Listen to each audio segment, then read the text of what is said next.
Welcome to Donmar TV News Channel.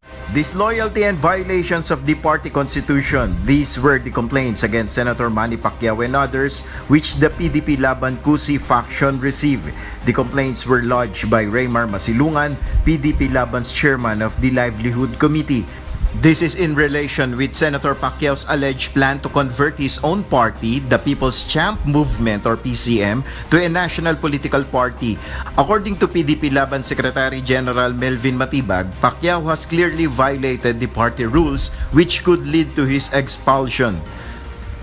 On December 20, 2020, 18 days after mo mag-assume as president ng PDP, you presided a meeting ng PCM. And in that meeting, ang agenda one of the items sa agenda ng meeting is to convert PCM into a national political party, which is a direct violation of the constitution of PDP.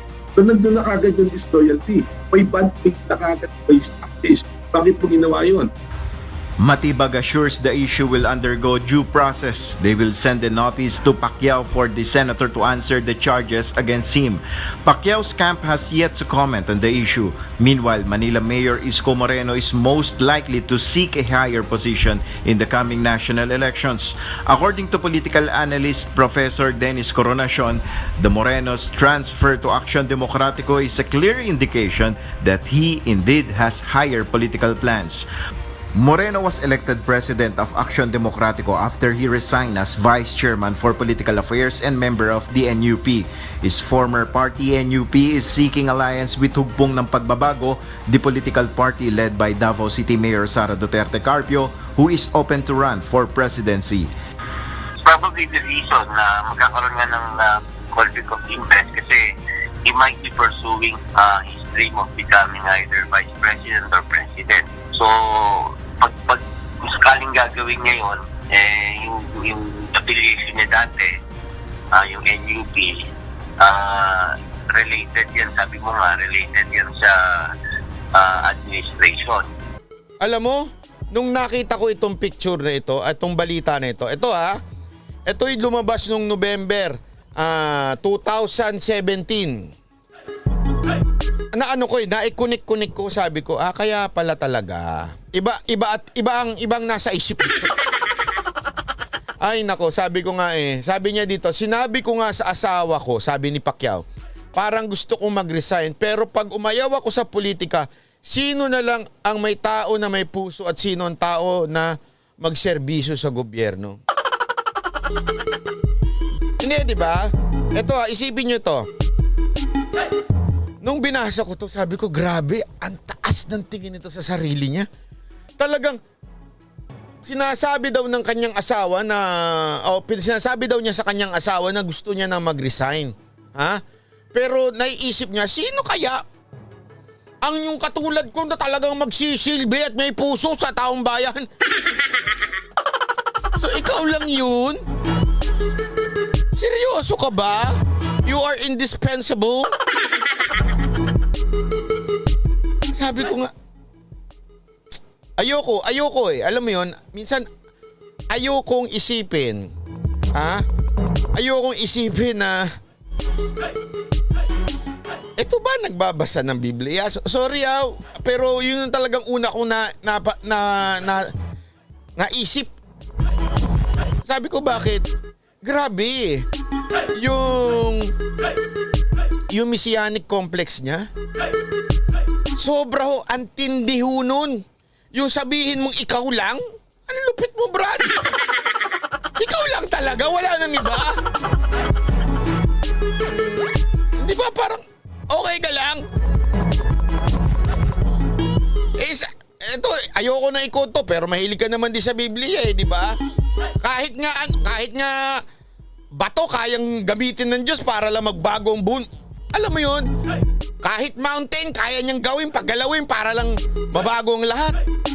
Anong ibig ko sabihin? Kasi sa Biblia, ganyan ang pananaw Sino ako bilang isang nilalang para gamitin mo? Ganun Yung mapakumbaba, yung, alam mo yun?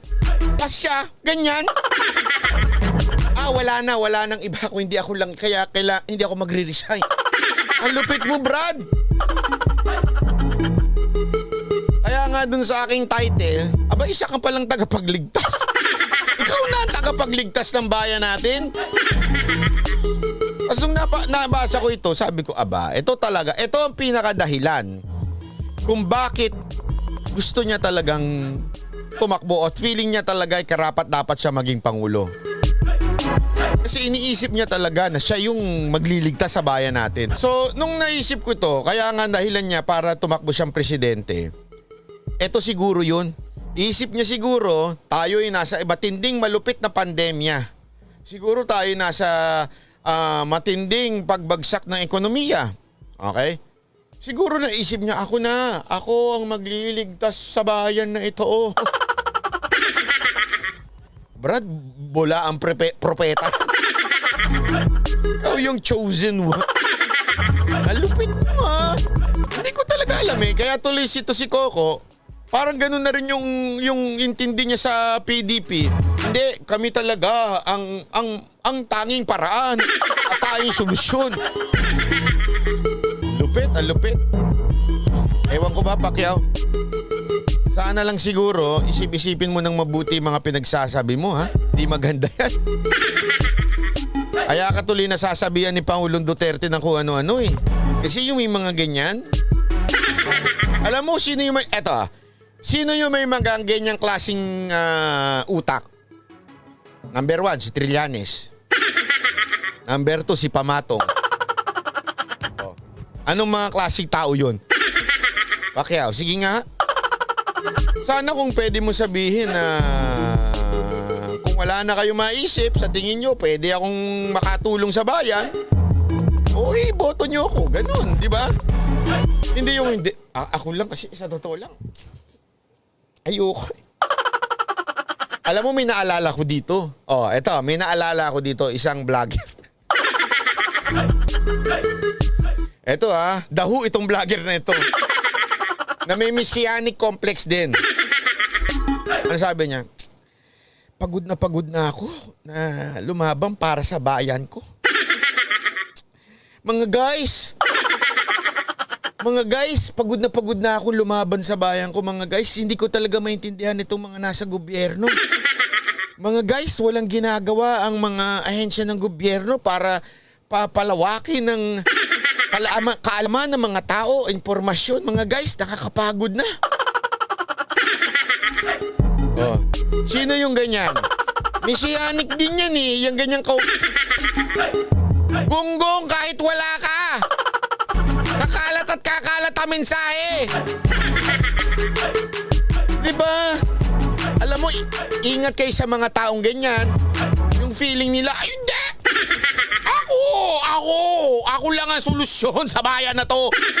Walang ginagawa yung lintik na PCO na yan. Sa akin lang ang impormasyon. Mga guys, pagod na ako. Parang awa nyo na. May sakit ako. Parang awa nyo na.